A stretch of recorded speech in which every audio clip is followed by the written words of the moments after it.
Olá, o meu nome é Clayton e hoje eu gostaria de falar com vocês a respeito de fantasmas. E para pensar sobre os fantasmas, eu gostaria de invocar uma escritora morta, que em certo sentido já é uma fantasma. Essa escritora é uma escritora inglesa que ficou conhecida com romances tais como Mrs. Dalloway, Orlando, Noite e Dia. E ela também ficou bastante conhecida no cinema recentemente, né, a partir do ano 2000, salvo engano, por ocasião de um filme chamado As Horas. Esse filme é um filme muito interessante e tem uma trilha sonora muito bonita do Philip Glass. Eu recomendo muitíssimo, tanto o livro, quanto o filme, quanto a trilha sonora. Mas o que a Virginia Woolf sabia de fantasmas e por que ela nos interessa? Vamos então para a primeira questão e no final a gente pode então pensar por que é interessante pensar a respeito dos fantasmas no pensamento da escritora inglesa Virginia Woolf.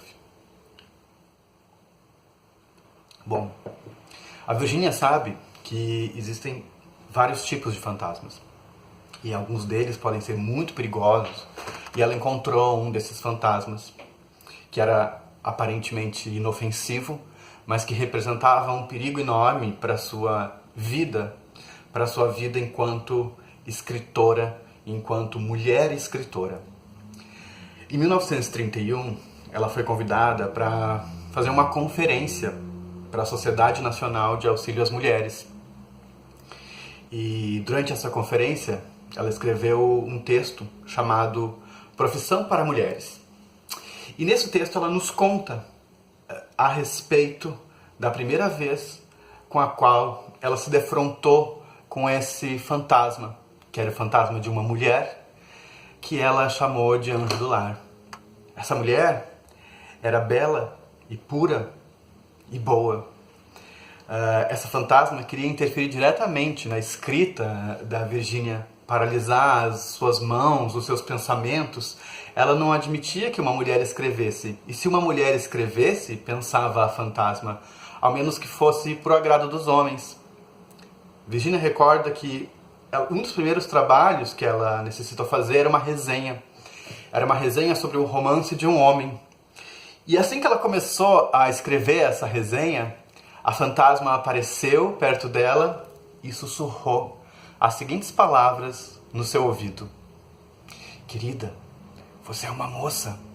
Está escrevendo sobre o livro que foi escrito por um homem.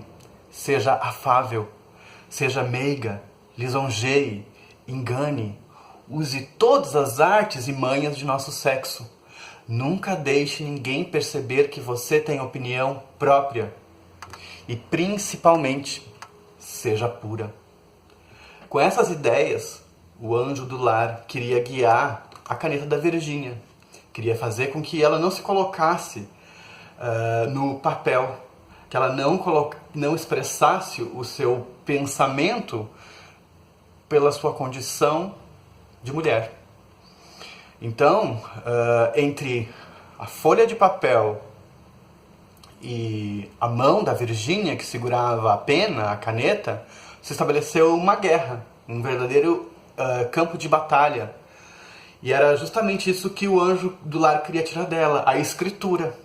Por isso que entre a Virginia e a folha de papel em branco se constitui um verdadeiro campo de batalha que não se apresenta do mesmo modo para os escritores do sexo masculino, enquanto se definem como homens, obviamente.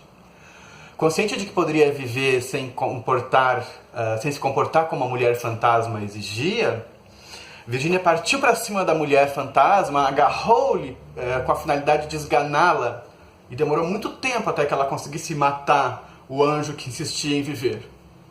Mas a escritora, precavida durante o processo, assim que sobre a página avistava a sombra de suas asas ou o brilho de sua auréola, atirava-lhe o tinteiro para eliminar de vez esse anjo do lar que queria impedir que ela realizasse aquilo que era o mais precioso para ela, a sua escritura. Então a Virgínia diz o seguinte: caso algum tribunal perguntasse, né, a respeito da morte daquele anjo do lar, em sua legítima defesa, ela diria o seguinte: que se ela não houvesse matado aquele fantasma, o fantasma a teria matado, porque arrancaria o coração da sua escrita. Então nos diz Virgínia: pois na hora em que pus a caneta no papel, percebi que não dá para fazer nem mesmo uma resenha sem ter opinião própria, sem dizer o que a gente pensa ser verdade nas relações humanas, na moral e no sexo. A dificuldade em matar o fantasma é enorme, pois sua natureza é fictícia. E como bem observou a escritora, é muito mais difícil matar um fantasma do que a realidade. A luta é dura e nos faz perder muito tempo, mas é preciso matar o fantasma. Caso contrário, o fantasma se instala naquilo que há de mais vital na nossa existência, se instala na potência criativa do nosso desejo e extrai a sua vitalidade. Em 1928, a escritora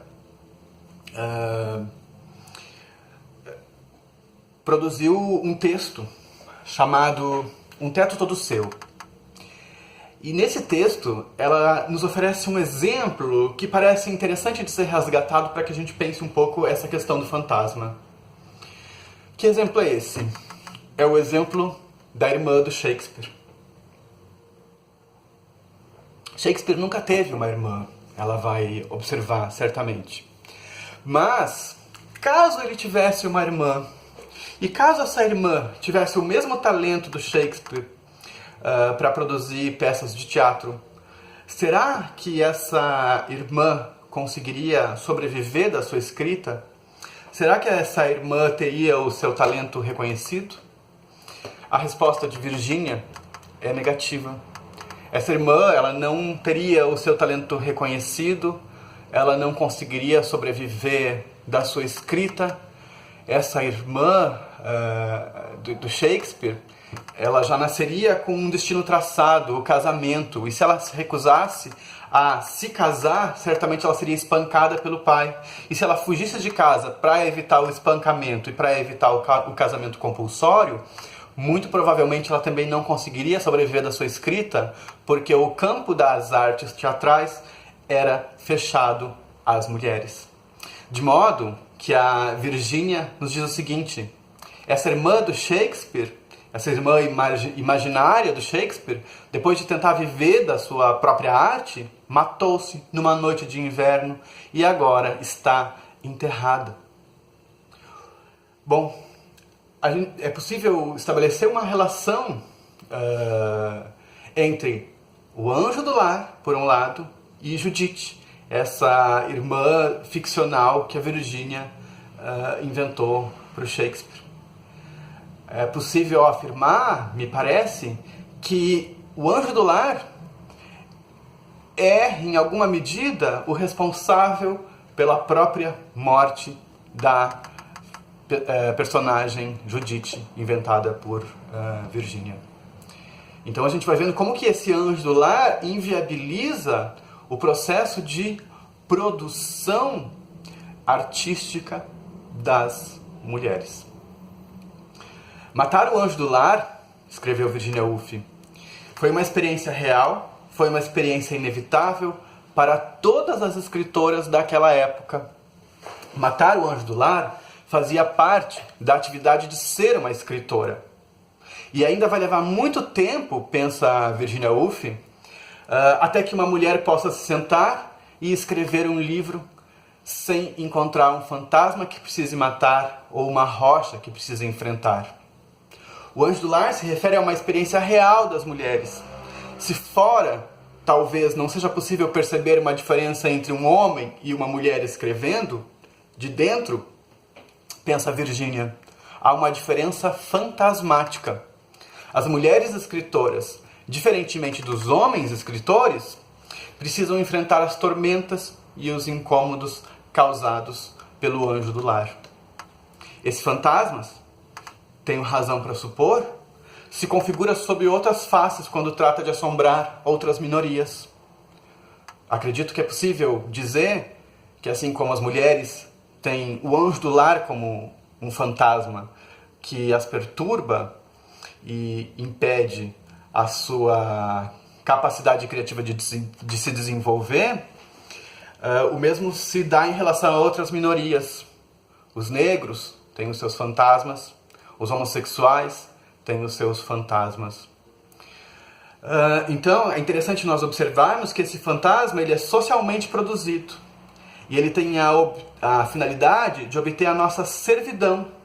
Ele instaura um medo nas expressões mais vitais do nosso desejo.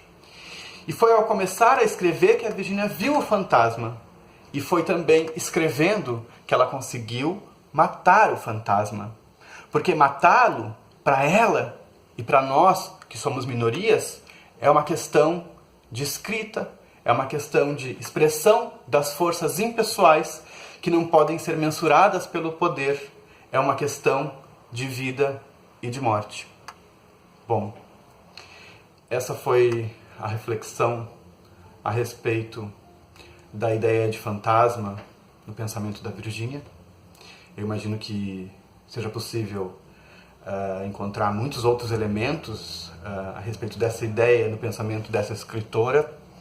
Eu não sou um especialista em literatura e muito menos na literatura da Virginia Woolf, mas acredito que a reflexão possa ser útil para que nós pensemos a respeito de como que o nosso desejo é capturado, é sugado, como que as nossas forças vitais são extraídas por determinadas construções sociais que estabelecem relações que bloqueiam a nossa capacidade criativa.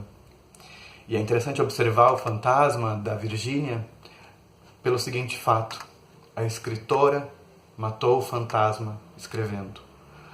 Isso nos indica um caminho, que para que nós possamos matar os nossos próprios fantasmas, nós precisamos produzir, nós precisamos criar. Então, para você que me acompanhou até aqui, muito obrigado, espero que tenha gostado e boa noite.